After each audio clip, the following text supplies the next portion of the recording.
What's going down, everybody? It's your boy, that guy Mile High, tuning back in for another one of them MrBallen videos, or MrBallen. I mean, however you say it. So, yeah, let's get into this one, man. He got some crazy videos, and that Hannibal Lecter one, or the female Hannibal Lecter one, was crazy, bro. That was crazy. If you haven't seen that, go watch it now. But this one we about to jump into now is called Dead Girl Come Back to Life, or Dead Girl Comes Back to Life. Not, we ain't chanting for her to come back to life, but Dead Girl Comes Back to Life. Sounds crazy. Don't ask me how. We gonna learn today together, because I don't know. But let's record the screen. Let's hit that full screen, man, and let's jump into this. MrBallen, Dead Girl Comes Back to Life. Let go.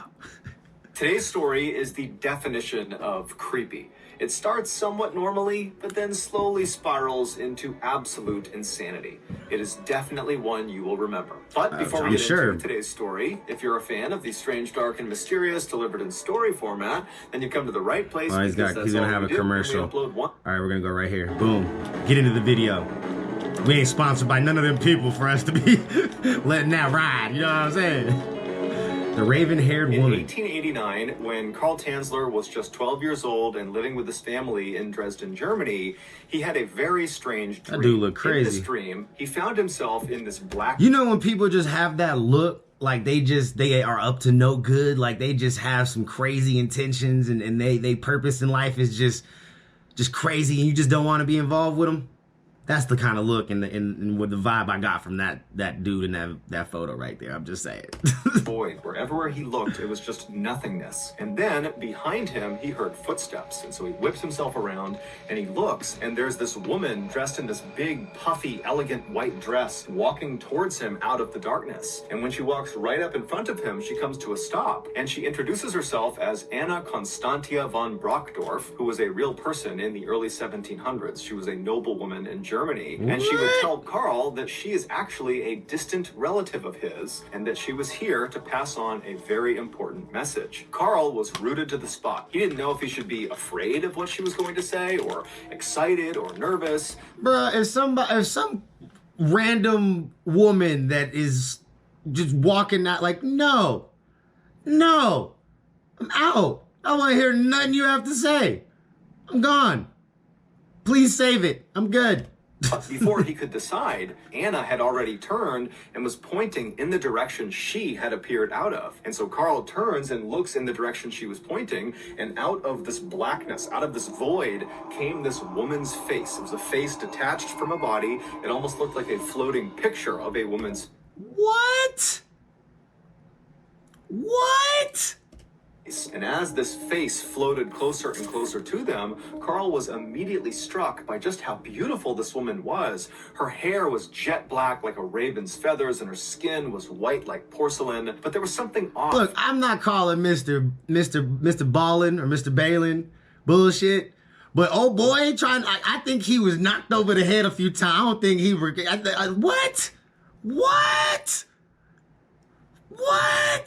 No. About this woman, this floating face. She looked sad and kind of frail. And so as Carl found himself staring at this face, which was now right next to them, Anna spoke to him again, and she would tell Carl that this woman, the floating face, she's going to appear in your life later on, and it is your mission given by God to save her. She's going to be very ill, very sick, and you need to find a way to keep her alive. Then Carl, in real life, woke up, and immediately he was struck by just how visceral that dream had been. It really felt like that had just happened to him, but after a few moments it seemed like, okay, that was just a dream.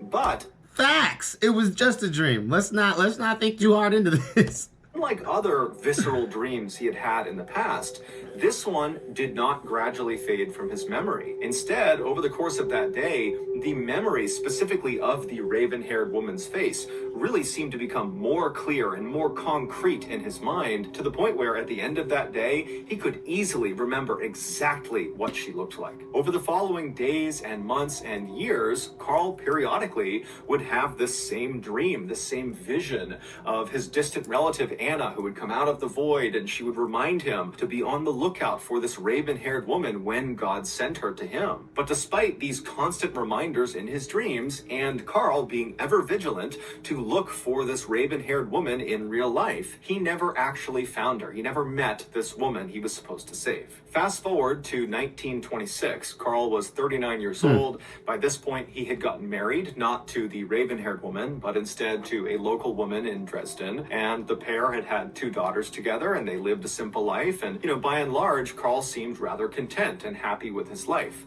However, secretly, he was a little disappointed that these dreams, these visions that he was having of Anna and the raven-haired woman, that they had not come true, that it really had just been a dream. That year, due to an economic downturn in Germany, Carl and his family left Germany and emigrated to the United States, where they believed there would be better opportunities for them. And when they arrived in the United States, they settled in Central Florida, but within a year, Carl and his wife had a severe falling out and they split up. And so Carl would leave the family home in Central Florida, and he would resettle several hundred miles south in Southern Florida in a town called Key West. And it would be in Key West that Carl would get a job as an X-ray technician at a local hospital, and it would also be in Key West that Carl's life would change forever. Less than a year after... I was wondering, I was like, man, this shit just sound like cat. You know what I'm saying? Like, this sound like a bad dream that just haunted this dude forever. Forever. In Key West, Carl was at the hospital going about his day when an older woman walked into the office, and she said to Carl that she was there to get her daughter, her 21-year-old daughter, an x-ray of her chest because her daughter apparently couldn't stop coughing and they were concerned about it. And so Carl began doing the paperwork with the mother. Commercial. When suddenly the daughter came into the office, and as soon as Carl saw her, he knew immediately that she was the raven-haired woman from his dreams. She walked in and she sat down in a chair, and Carl just stopped what he was doing and stared at the daughter. And then he kind of broke out of it and turned his attention back to the mother, and he said to her, "Ma'am, don't worry. I will do everything in my power to save your daughter's life." Now, the mother didn't know what was wrong with her daughter. He over here like, really she like, what? This man she was talking to was so willing to help, and also kind of ominous that he was already insinuating that she could be dying. But either way, the mother said, "Thank you very much. We really appreciate that."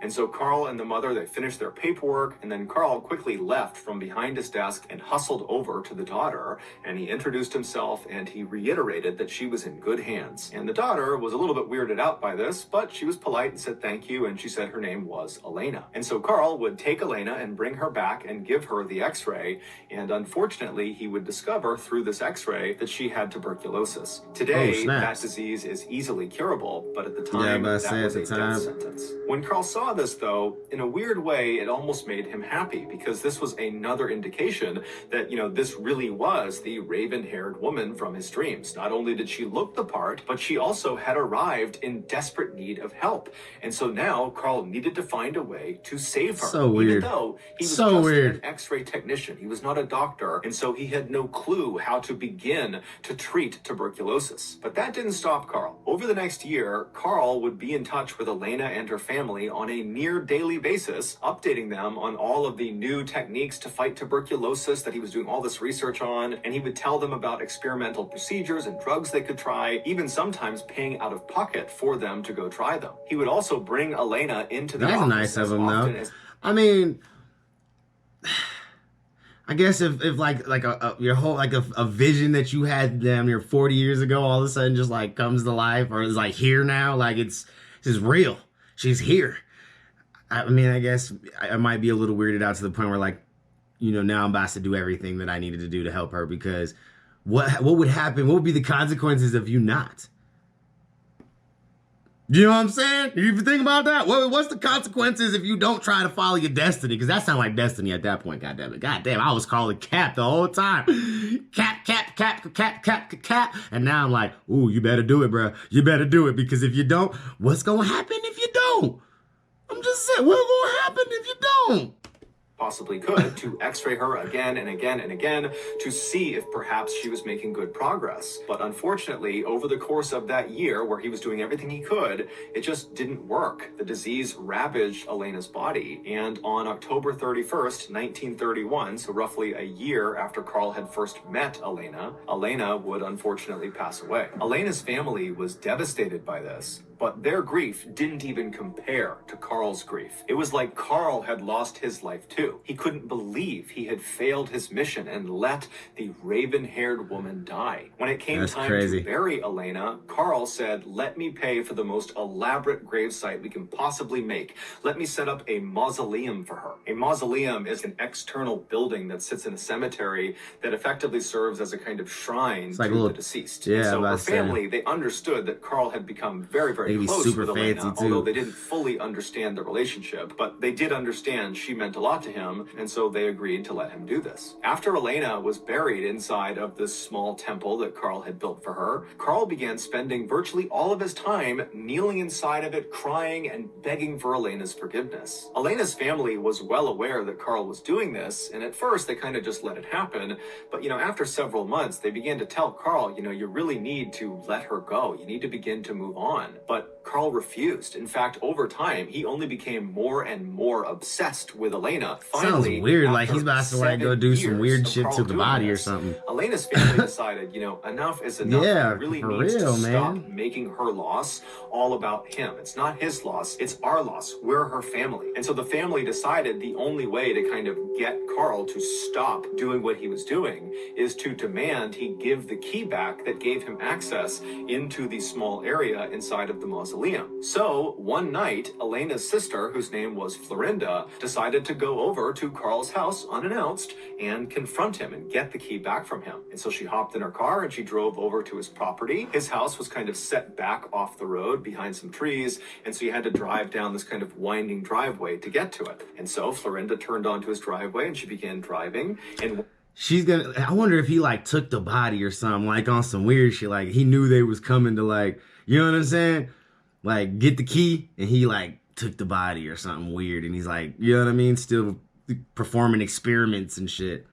His house came into view, the first thing she noticed was a number of the windows on the first floor were all lit up. Clearly, Carl was home, and as she's driving towards the house, she's just looking in these windows, and for a second, she sees Carl, and he's very elegantly dressed in a suit or a tuxedo, and he's ballroom dancing with this woman who's also very elegantly dressed as well. And for a second, Florinda considered turning around and not disturbing him, but then she thought, you know what, this has been going on for so long, I just need to get this over with. And so she drove her car and stopped in front of Carl's house. She hopped out, she walked up onto his porch, and she knocked on his front door. Inside, she could hear music was clearly playing, but just a few seconds after she had knocked, the music was cut off, and then no one came to the door. And so Florinda knows there's people inside this house, and so she knocks again, but again, there's no movement in the house. It's just silent, as if the people inside are pretending not to be there. And so finally, frustrated, Florinda knocks on the door a third time and says, "Carl, I'd be frustrated. I know you're in there. I have to talk to you about my sister. Please come out here." And so finally, she heard the shuffling of feet,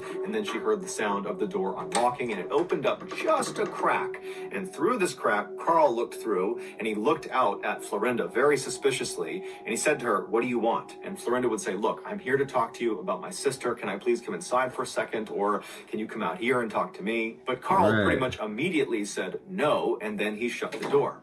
However, before he shut the door, Carl had very briefly stepped out of the way, allowing Florinda to see through that gap into the house. So before the door actually shut, she got to see who and what was inside that house.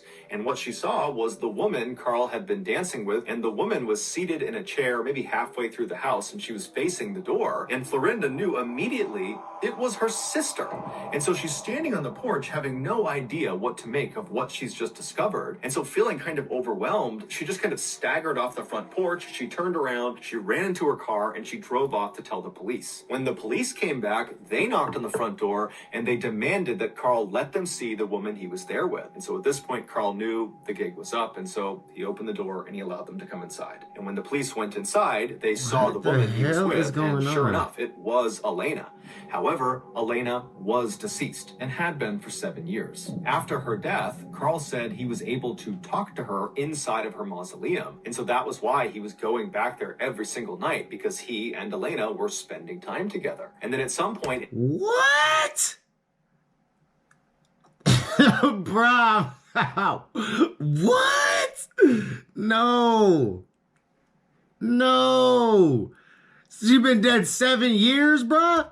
1933, so 2 years after Elena has been dead and buried, Carl would say she told him while he was visiting her mausoleum that she didn't like being in the mausoleum and that she wanted to come back with him and stay at his house. And so the following day, Carl had shown up with a child's wagon, and he pulled her out of her coffin, pulled her out of the mausoleum, put her corpse in this wagon, and wheeled her back to his house. He had continued to go to the mausoleum every night for the next 5 years just to keep up appearances, but Elena's body never went back inside of it. She would stay at his house, where he painstakingly attempted to restore Elena's very badly decomposed body to its original form. He strung piano wire through her entire body, connecting all of her bones together to keep her skeleton in.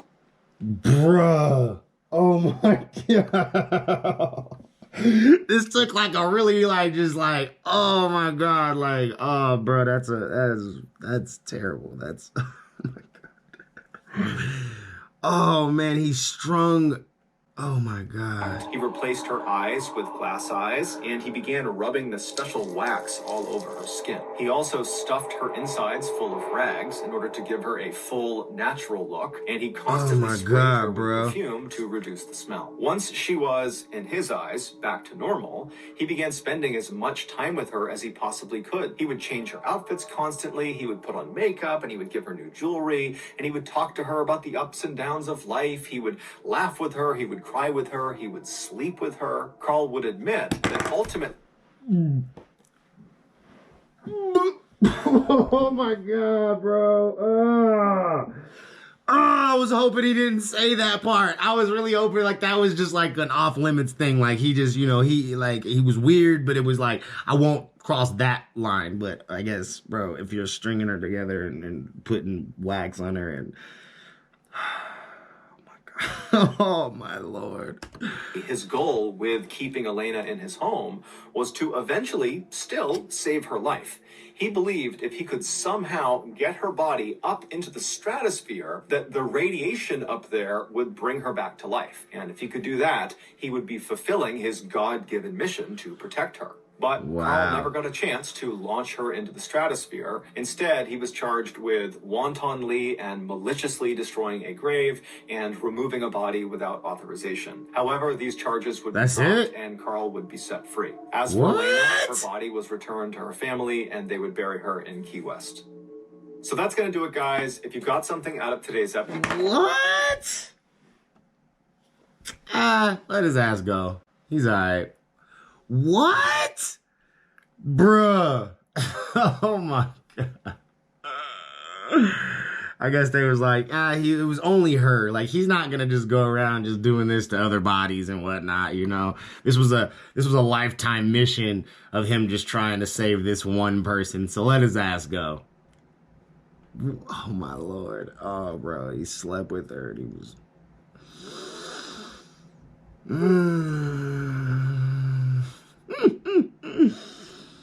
That was gross, bro. That was crazy.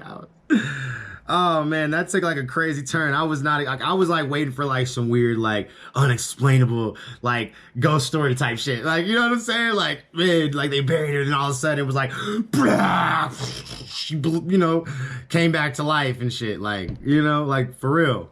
But no, this was just a weird old man who just could not let a dream go and decided that he was going to mummify and puppify this poor young lady's body and then do some really unspeakable things to it after and claim that he was speaking and talking to her.